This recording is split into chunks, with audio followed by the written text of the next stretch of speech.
Ele conheceu-me desde pequenino, porque foi ele que me batizou, e depois acompanhou-me ao longo de todo o caminho. Como eu residi sempre em casa dos avós, e era onde ele vinha com alguma frequência, e passava uns dias de férias. Depois da viagem ao estrangeiro, que era era o seu luxo de uma vida profundamente austera, que não tinha carro, que andava a pé, que andava à boleia dos outros amigos e tal, mas os 15 dias, 3 semanas de férias para o estrangeiro, todos os anos ele fazia esse percurso, e depois vinha aqui passar os dias a seguir, quando regressava de férias, a contar as peripécias das viagens, e passava aqui uma semana. Eu ia ajudar à missa dele nos primeiros tempos, depois já ia concelebrar a partir da ordenação. E, portanto, acompanhei a vida dele toda, até, concretamente, no dia em que ele fez 90 anos, já estava bastante um bocado mal, mas eu fui almoçar com ele à Casa Branca porque ele gostava muito de lá ir. E praticamente deve ter sido das últimas vezes que ele saiu de casa, porque depois veio a falecer um mês depois. Foi no dia 25 de agosto. E ele faleceu 24 de setembro, portanto foi um mês exatamente depois de termos ido à Casa Branca no dia dos anos dele.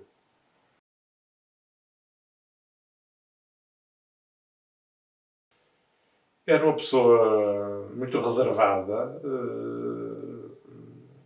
lacónica na forma de transmitir os seus sentimentos, e um grande administrador, seja do ponto de vista económico, seja do ponto de vista da vida das pessoas. Ajudou muita gente porque tinha um senso concreto da vida, muito objetivo, e por isso ajudava as pessoas muitas vezes a sair de complicações que tinham na vida por causa disso. Depois, um educador, viveu sempre como professor, desde quase os inícios da vida dele, e diretor do Colégio de Caia, e depois ligado sempre à educação, e, portanto, como uma faceta fundamental da sua trajetória de vida. Depois, uma pessoa que também era muito humana,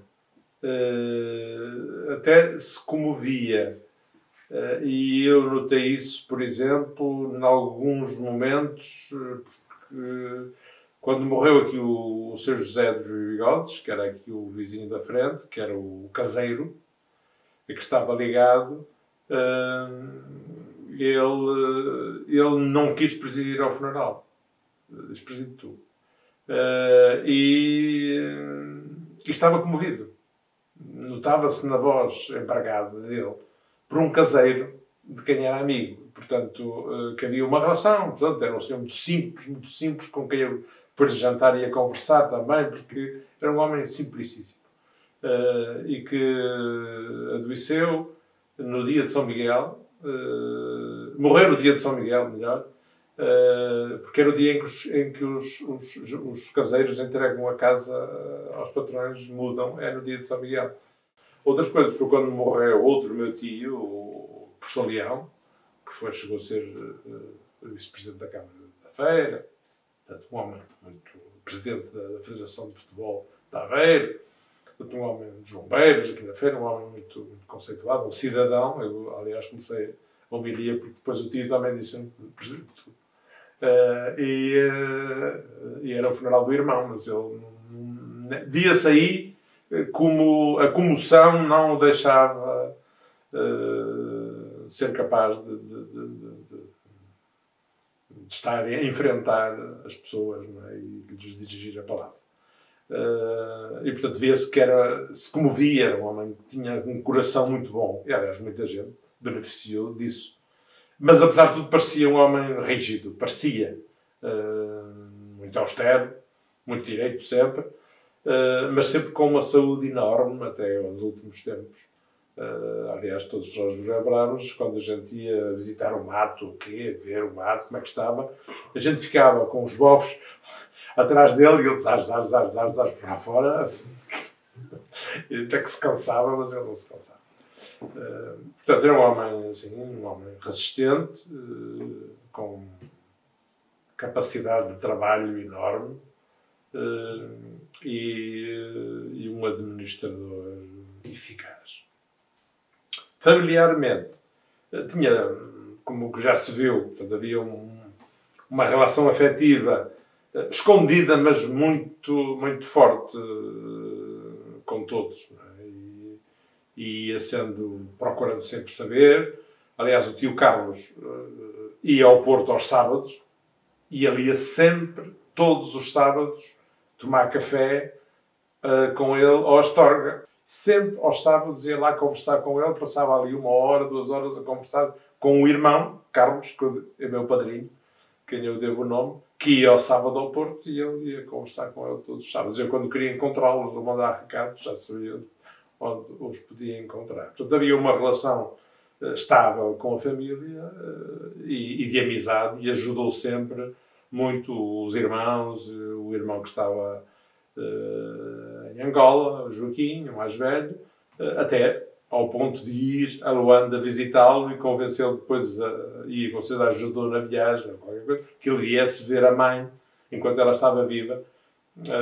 E ele veio cá, passou aqui uns dias, o mais velho. Depois de ele ter ido a Luanda vê-lo, ele veio cá também, regressou a Portugal.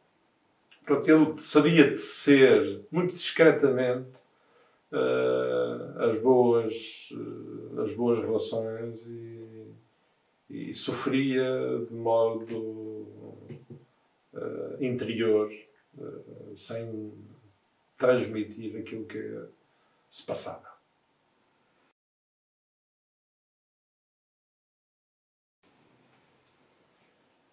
De personalidade, eu acho que é a inteligência prática.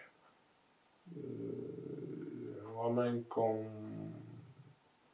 uma esperteza no sentido prático, e um homem que sabe, por isso, não só ajudar as pessoas nos momentos que precisam, mas também administrar de modo muito coerente aquilo que são os bens, seja da própria do colégio, do Monte da Virgem, que são de instituições, seja dos próprios, que ele soube de administrar os bens de família, fazer crescer, aplicar, que ele dizia sempre que ações só boas.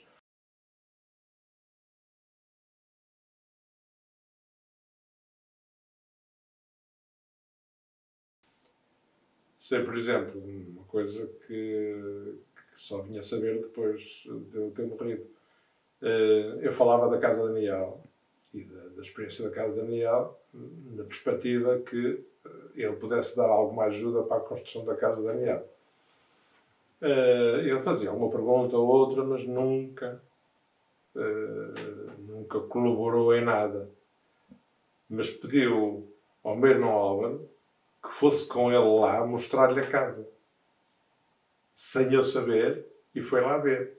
Portanto, é estas coisas que definem um bocadinho, quis saber em que é que eu estava a aplicar, no fundo, os meus fundos, em que é que estava a apostar, onde é que era, onde é que não era, e como é que era. E quis ir lá ver. Eu, só o meu irmão Álvaro disse, agora vou-te dizer, mas ele, portanto, já depois dele partir. Isto, penso que revela um bocadinho a sensibilidade dele na discrição, querer saber, ajuizar, fazer as suas observações, ver onde é que a gente andava metido.